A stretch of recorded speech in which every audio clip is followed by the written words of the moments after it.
welcome back to 1000 Lies again. Okay, now let's load the game. I believe we are on chapter, I don't know. But tossing aside things I'd rather forget, I'm here to check this place out because of the mysterious email. I was thinking there'd be a cowboy or someone to challenge me to a duel, but nobody else is here. Should have known that, considering where I am in an unfinished neighborhood. They started building a ton of complexes here a little less than a decade ago, but they blew the budget before finishing them. This playground is one of the few things they managed to finish, but with no one living here around here, it's no wonder it isn't popular. I can confirm that personally. Since I passed this area, at least I came here for nothing, or at least that's what I think until I spot a leg hanging amongst the tubes. Wait. Are you gonna sniff me as well? Go turn this up. There we go. I immediately recognized not her identity, but the gesture she's making. I was gonna figure she's holding a pencil, which she used to trace lines along sketchbooks, popping it up against her knees. I could hear her humming. Alright, am I referring to myself in the third person? Oh yeah, I am. Alright, Chiron. There's nobody else around here, so she must be the one who sent that email, or at least she somehow must be involved with it. What was the email? So good, I want to get an explanation to that email. It seems easy enough. As soon as I begin to emerge from my hiding spot, I immediately jolt back behind the tree. Wait a second. If she's waiting for me, then why is she sketching here? She seemed too immersed in her drawing to be waiting for someone. She hasn't looked at anything but her paper subject. Actually, it must be difficult to see much of her vantage point. If she's waiting for me, it made more sense to wait from where she could see the entrance. Another possibility is that she wants to ambush me. That'd account for why she's hidden. Maybe she got too caught up in her art and forgot all about me. In that case, I should probably catch her off guard. Why am I overthinking this anyway? I have the upper hand here. I just need to move first. I should be friendly and give her a good first impression. It'd still be a surprise attack, not as aggressive. I stealthily step out of my hiding spot. With cat-like reflexes, I climb up the slide and grab one of the monkey bars near where I was to slide down next. I sneak behind the girl with the intention of surprising her before she can react to anything. Gotcha! Eh? She's gone? I failed my mission miserably and decided to survey the area just in case when I finally noticed her running out of the park, fleeing with all art supplies in hand. Now what did I do? I scratched my head in confusion, with no next plan of action until I gazed at a nearby garbage can. She probably hasn't even realized that nobody came here to see the empty trash. So I guess it's filled with her scraps of paper from failed drawings. It's pretty full, so she probably comes here often. The scraps have all kinds of illustrations, clearly drawn by someone of natural talent, of animals and fantasy creatures that one would expect from a movie. Okay. They aren't the work of an expert, but they have a quality that dazzles me, except the small detail was written next to them. One has a story that begins with an inter-country religion war that somehow ends up with an intergalactic war with vampires. Another is about summoning spirits in a post-apocalyptic city. Their enemy seems to be a gangster werewolf, also from space. This one stars a group of globetrotting demon-hunting mercenaries. The demons aren't from space this time, but hyperspace. Okay. She's giving me an Anthurium. Is it Ziva? The art's good, but the concept's not so much. There are too many cliches, I'm starting to wonder if they're all actually parodies. Maybe she's mocking me. Maybe these clues are some kind. Maybe I'm putting detective skills to the test and lose my balance. Looking down, I find the culprit is a common drawing pencil.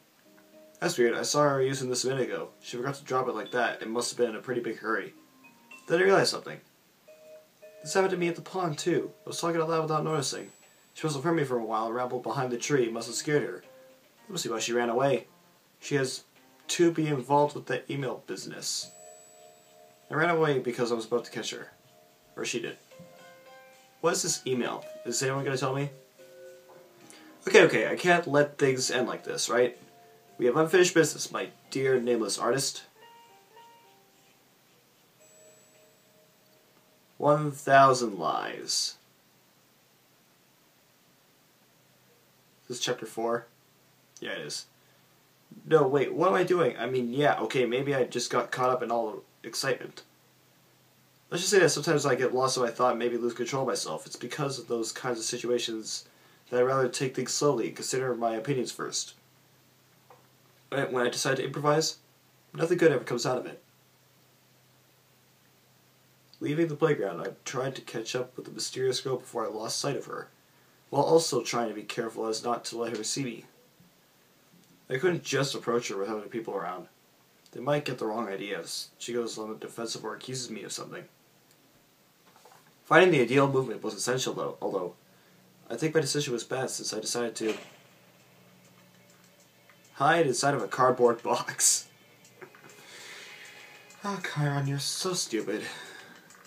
Like in that one kid's game, every time she'd make an unexpected movement, I'd stop and conceal myself under the best possible camouflage ever.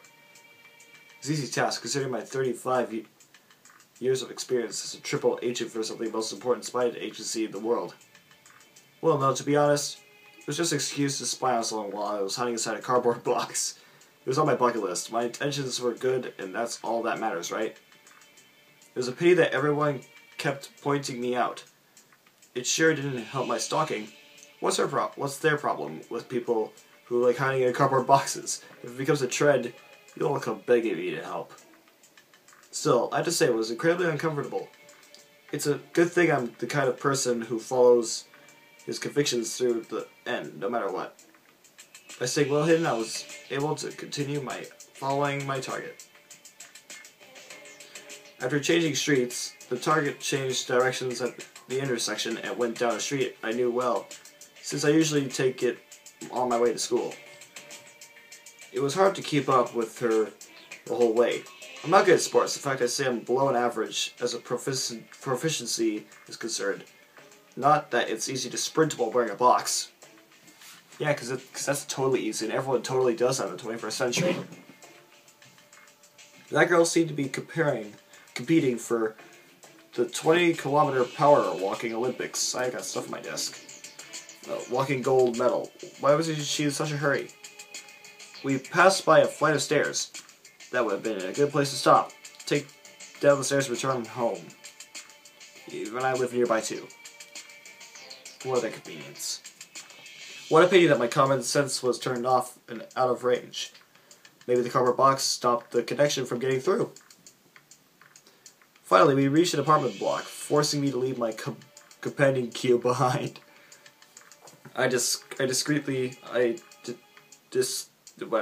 Followed behind her and used my foot to catch the door before it slammed shut. Then I snuck into the lobby. Even for a dime in for a dollar. By then I probably lost sight of my objective. I ran up the stairwell as quickly as I could get while my target used the elevator and found myself in front of the apartment. She entered only a few moments ago. The pursuit should have ended there. But then she came back out of her apartment. It took less than a minute for her to reappear, having left all her art supplies inside. Luckily, I was hidden out of sight in the stairwell. Imagine my surprise when she not only walked away but also left her apartment door ajar. The thing is, I've never been good when it comes to resisting temptation, so I took a small peek inside, saw a single light in one of the rooms. Could this have something to do with the email, or is that a computer? This brings me to now. I'm shamelessly breaking into a girl's apartment. Bravo, man. I was drawn to the light like a moth to the flames, seeing as the rest of her apartment was veiled in darkness. She definitely lives here, the walls filled with pictures of her friends, and her family. It's a bit messy overall, but my room's still worse.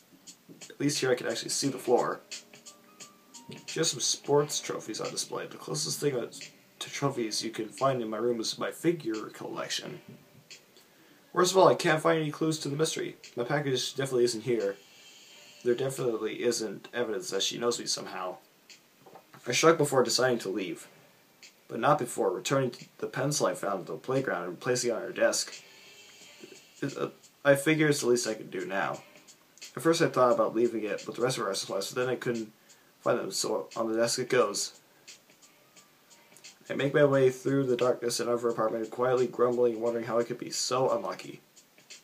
The front door is difficult to open. I even use my full strength because the frame is so close to the door, making it resistant to movement. But carefully, I managed to quietly open the door.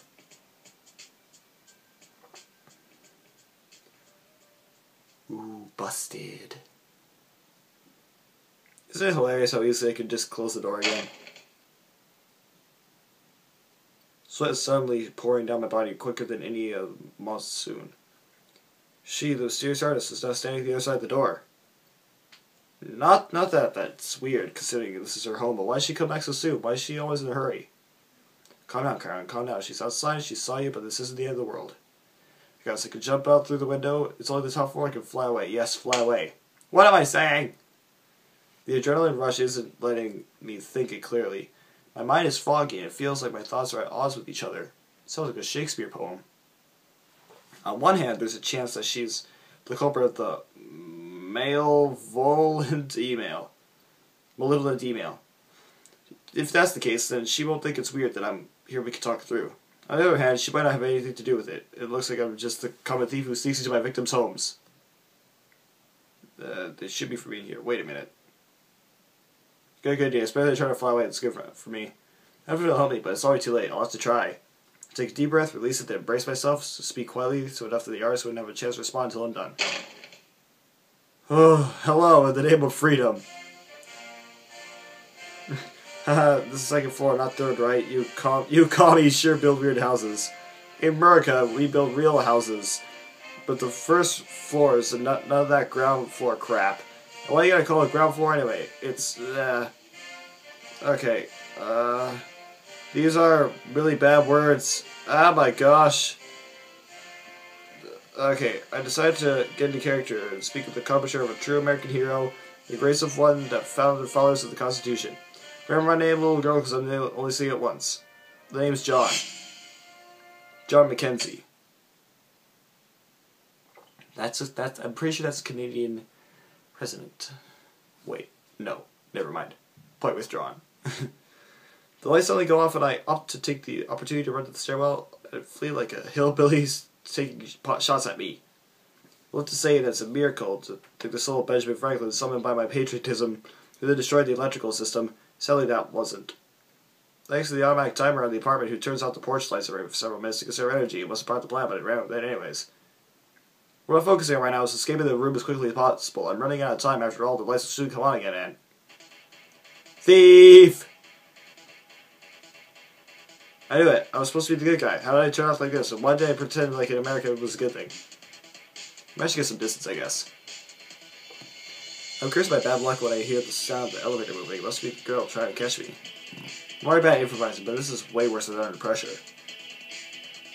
I stumble a couple of times on my way down the stairs, but that's just the risk one takes when trying to jump down 5 steps at a time, though. Unfortunately, my fear became a reality. Right before I could sprint down the building, the elevator rises at the bottom. There's no way to escape. The building is narrow and each floor only has an elevator.